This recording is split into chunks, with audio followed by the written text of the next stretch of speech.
নমস্কার, আমি সঞ্জয় মুখোপাধ্যায়, রাজনীতি অর্থনীতির বিশ্লেষক। এই মুহূর্তে সবচেয়ে বড় খবর হচ্ছে ইরানের সঙ্গে ইসরায়েলের যুদ্ধ শুরু হয়ে গেছে এবং কিভাবে কতদূর এই যুদ্ধ প্রসারিত হতে পারে সেটা নিয়ে সারা বিশ্ব এখন তাকিয়ে আছে দুই দেশের দিকে। ইরান কালকে 400 মিসাইল ছুঁড়েছে। ইসরায়েলও বলেছে যোগ্য জবাব দেবে, সময়ের অপেক্ষা।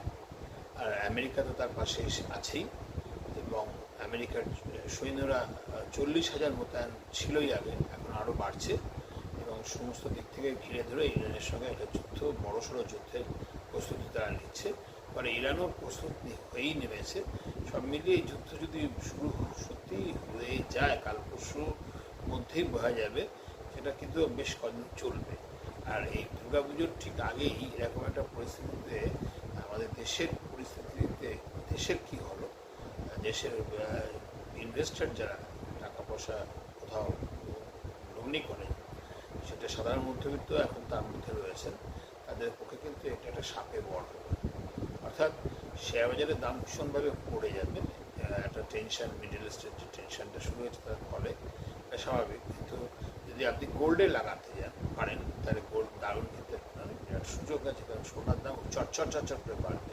ঠিক এরকম যুদ্ধকালীন যে কোনো পরিস্থিতিতেই এটা হয়, শেয়ারের দাম পড়ে আর সোনার দাম ভীষণ বেড়ে যায়। আর দেশের যে আমাদের দেশের যে মুদ্রা, তার টাকার দামটা অবশ্যই কমে যাবে, ডলারের দাম বেড়ে যাবে। আর তেলের দাম অসম্ভব বেড়ে যাবে, তার জিনিসপত্রের দাম বাড়বে, এটা ধরে নেওয়া যেতে পারে। ইনফ্লেশন বা মুদ্রাস্ফীতি বেড়ে যাবে, দেশের সুদের হার কিন্তু একটু চড়ার দিকেই থাকবে। সব মিলিয়ে কিন্তু আমরা এরকম একটা পরিস্থিতির মধ্যে রয়েছি, যেখানে ইমিডিয়েটলি যদি আপনি কিছু রোজগার করতে চান, আপনি সোনা কিনে ফেলুন। সোনা এবং দুটি কিন্তু চর্চা করে এমনি বাড়ছিল এবং বাড়বেও, আরও বাড়বে। সেন্ট্রাল ব্যাঙ্কগুলো তাদের 25% সোনা কেনার একটা সিদ্ধান্ত, প্রত্যেকটা দেশের সেন্ট্রাল ব্যাঙ্ক মোটামুটি মেজরিটি যারা, তারা 25% সোনা বেশি কিনছে। তার কারণ হচ্ছে এই পরিস্থিতিতে যে একটা টালমায়াল শুরু হয়েছে, তাতে টলমল এই পরিস্থিতিতে, বিশ্ব পরিস্থিতিতে সোনাই সবচেয়ে বেশি নির্ভরযোগ্য আশ্রয় হয়ে গেছে এই সমস্ত টাকা লগ্নির ক্ষেত্রে, ফলে আমরা কিন্তু একটা পরামর্শ এটাই দেবো যে আপনি ইমিডিয়েটলি সোনা কিনুন। যেই পরিমাণ যার হাতে যেটুকু টাকা আছে, সে 1 ভরি না কিনতে পারেন, অন্তত 1 ইটিএফ কিনুন। ইটিএফ মানে গোল্ড ইটিএফ যেগুলো আছে, তার 1 ইউনিট খুব অল্প দামেই হয়ে যেতে পারে। সেটা হতে গেলে 5,000 টাকা তো হতে পারে, বা 2,000 টাকা তো হতে পারে, 1,000 টাকা তো হতে পারে, 500 টাকা তো হতে পারে। এরকম একটা ছোটো ছোটো ইউনিটে যদি আপনি কেনেন, দেখবেন ওটা কিন্তু একটা ভালো অ্যাপ্রিসিয়েশন আপনার ইমিডিয়েটলি আপনি পাবেন। আর দ্বিতীয়ত হচ্ছে শেয়ার পড়ে গেলে, যারা শেয়ার বাজারের সিজনড প্লেয়ার, তারা এদের সুযোগটাই কাজে লাগাবে। কারণ হচ্ছে ভালো ভালো শেয়ার যা অত্যন্ত উঁচু দামে বিক্রি হয়, এরকম সিচুয়েশনে ঝমঝম একটু পড়ে গেলে এখনই কিনে নেওয়ার সবচেয়ে ভালো সুযোগ। তার কারণ হচ্ছে যত তাড়াতাড়ি কিনে নেবেন তত তাড়াতাড়ি লাভ হবে। কারণ দেখুন, ইরানের সঙ্গে ইসরায়েলের যুদ্ধ সারা জীবন চলবে না, এটা থামবে। কোনো না কোনো দিন যুদ্ধ শুরু হলে কেউ না কেউ হারবে, যা খুশি হোক যায়। ভারতের কোম্পানিগুলো সব উঠে যাবে না।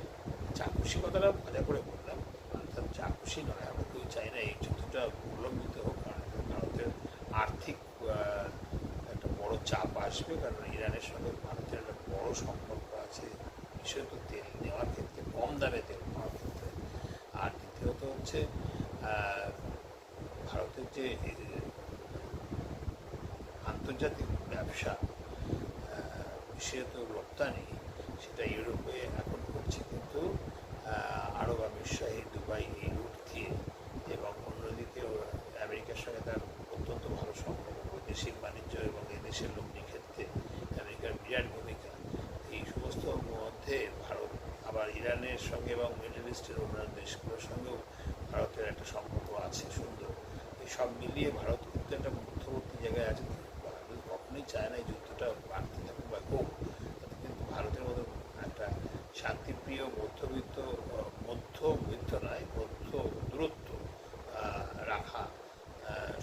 যুদ্ধ রাখা একটা দেশের পক্ষে অবাঞ্ছিত পরিস্থিতি, কারণ এতে ক্ষতি ছাড়া কিছু লাভ নেই। দেশের বেশি দামে তেল কিনতে হবে, সরকারের কোষাগারে বাড়বে এবং তার ফলে বাজেটের উপর ফিনান্সের চাপ পড়বে এবং উন্নয়নমূলক খরচগুলো কাটছাট হবে। ফলে এটা সরকার কিছুতেই চায় না যে এই জিনিসগুলো তার হোক, তাই তারা চাইবে না ইসরায়েল এবং ইরানের যুদ্ধটা হতে থাকবে। ইসরায়েলের এখন এবং আমেরিকার এখন খুব কাছের হচ্ছে ভারত, তাই ভারত চাইবে সামগ্রিকভাবে তার নিজের স্বার্থে এই যুদ্ধটাকে সামাল দিতে। সেই জন্য নরেন্দ্র মোদী কিন্তু ইতিমধ্যেই উষ্মা প্রকাশ করেছেন এবং ইসরায়েলের প্রধানমন্ত্রীর সঙ্গে কথা বলেছেন এবং ইরানের প্রতিও আবেদন জানিয়েছেন যুদ্ধ থামানোর জন্য। ফলে আমরা ভাবতে পারি যে আগামী দিনে আস্তে আস্তে যুদ্ধটা শুরু হলেও স্থিমিত হয়ে যাবে, বেশি বাড়বে না।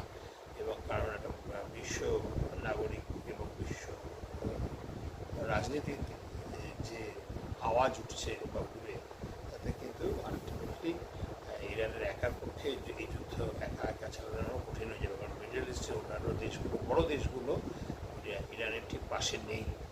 ফলে ইরানকে কিন্তু একলাই লড়তে হবে মোটামুটি। এটা ভেবে নিয়ে ইরানকে এই যুদ্ধে কতখানি এগোতে হবে সেটা ভাবতে হবে। ফলে যাই হোক, এই যুদ্ধের পরিস্থিতিতে আন্তর্জাতিক রাজনীতির সমীকরণ যেভাবেই যা থাকুক বদল করুক, ভারতের এক কথায় ভারতের কাছে এই পরিস্থিতি অবাঞ্ছিত এবং ভারত আমাদের মতন মানুষদের কাছে এটা এই পরিস্থিতির সুযোগ। শেয়ার অল্প দামে কিনে রাখুন এবং গোল্ড ইমিডিয়েটলি লাফিয়ে পারবে। নমস্কার।